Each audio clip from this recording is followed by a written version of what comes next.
Alright, in this video we're taking a look at an electric knife sharpener. First, a couple of images, then we'll take a look at the actual function.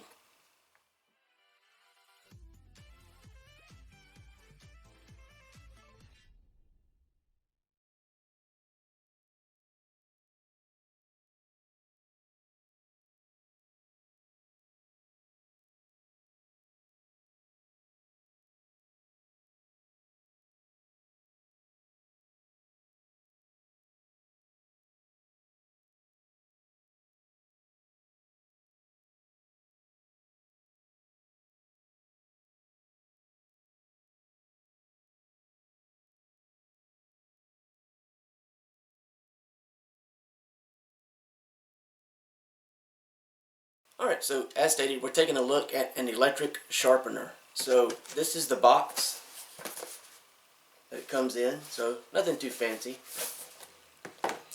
The sharpener itself has a fine and a crude or a more coarse. So if you have a pitted knife that you need to, kind of eliminate some of that, you can go through the crude side and then you can follow up with the fine side to give it a sharper ending blade.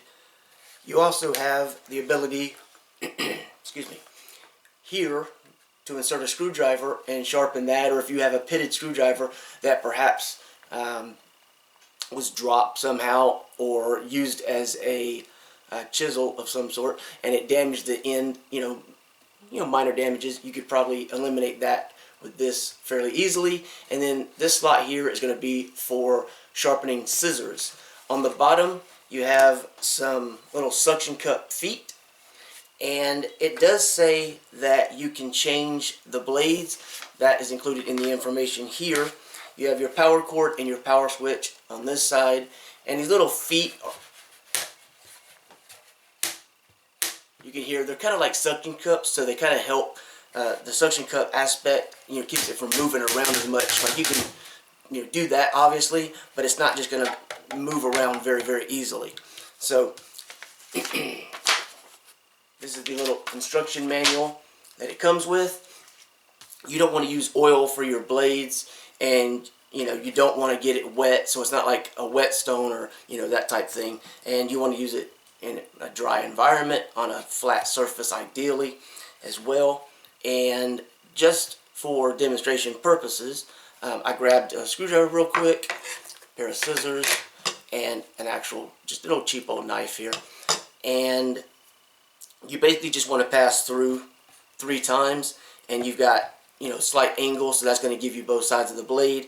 And crude, since I don't have any kind of damaged blades as of right now, I don't need to use this side, but obviously that would come in handy. But just to show you, this is a little piece of paper here, and I was using another knife, testing out to see what kind of difference I can make. This blade comes very, very dull, as you can see. So this is probably not going to give you the most razor fine edge that you've ever seen. There's way more advanced sharpening techniques available to give you ideal results, but for general basic use, I think this would be actually fine. So you always want to flip it on beforehand, and you make 3 passes, and that should be pretty much it. You could keep going more and more if necessary, if the knife really required it, I suppose, but according to the information provided, 3 passes is what it lists as necessary. So let's see how that works right quick. You want to have it on before you insert the blade into the sharpener. You don't want to insert it and then turn it on after the fact. So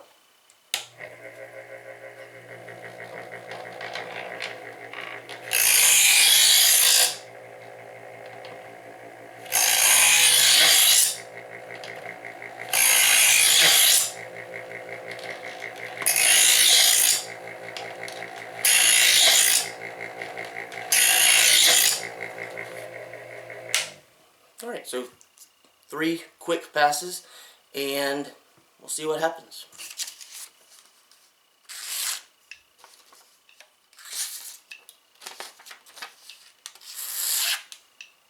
Well, it definitely, when I can hold the paper correctly. Not every time though. So It does seem to sharpen the blade somewhat. That was 3 quick passes. You don't want to put a lot of pressure, but let's do a little bit more, even though it only says 3, because this had never been sharpened. This was just a brand new knife.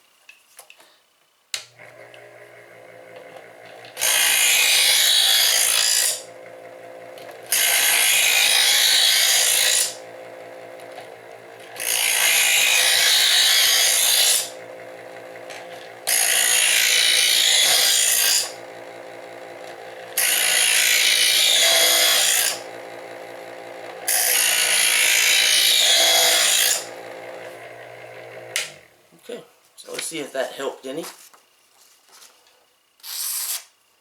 Yeah. Oh, that one had a little bit of a curve already in it.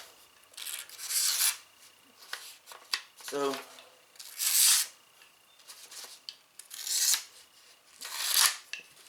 yeah, still not perfect, but definitely sharper than when it originally arrived.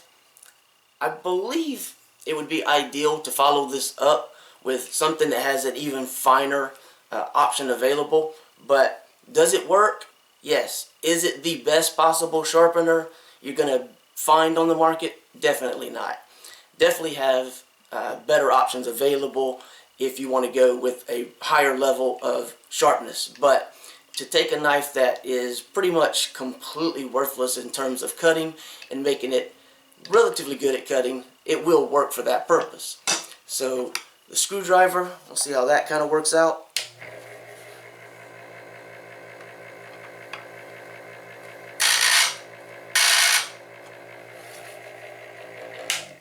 So obviously don't want to go too crazy with this. This is a very cheapo little screwdriver. Didn't have any real damages, but that will work. Obviously the grinding wheel is going to eventually take the metal down if you had any real major issues and like chips or something. But I don't have any damaged tools. Mostly I keep most of my stuff is well taken care of, and some of these cheaper items they come with different things, so I have some laying around. Scissors works pretty much the same way. 3 passes, have it running beforehand. Don't apply a lot of pressure, but you go from the side. So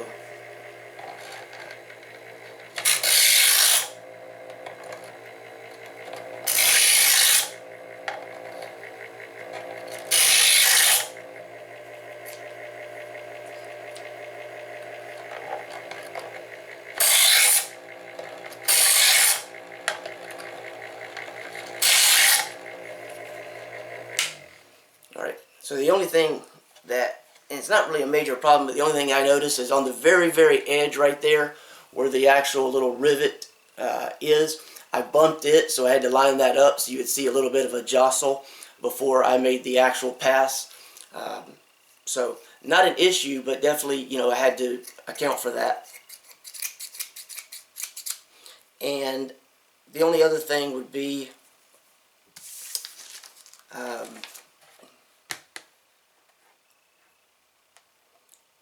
I don't know if you can see it, but the grinding wheel is closer to this side and closer to this side, closer to this side. So you're going to keep the power cord on your left hand side along with the power switch. It does illuminate also, by the way, when it's on. I don't know how well you'll see that, but it does light up, so it's a little red light switch there. But yeah, you will keep those to your left hand side. Keep that in mind. And I mean, the scissor thing certainly does work really well. You can get damage to your scissors, especially if someone picks them up and uses them for the wrong thing, which of course that does happen sometimes. So in the end, it's a affordable and good option. It is not the best option. You can always use a stone for finishing, and like a leather strap and things like that to finish. Once you get a certain degree, but you'll probably want to go much finer than this before you get to that point if you're into that level of sharpening your knives and such. But anyway, I just wanted to show you this, give you a quick demonstration. Never go forward, only back, and that's pretty much it. So hopefully you find that useful and you get an idea of the actual use for each one of the different items that it's suited for sharpening. And I'll leave a link below if you want to find out more. But otherwise, that's it. Thanks for watching.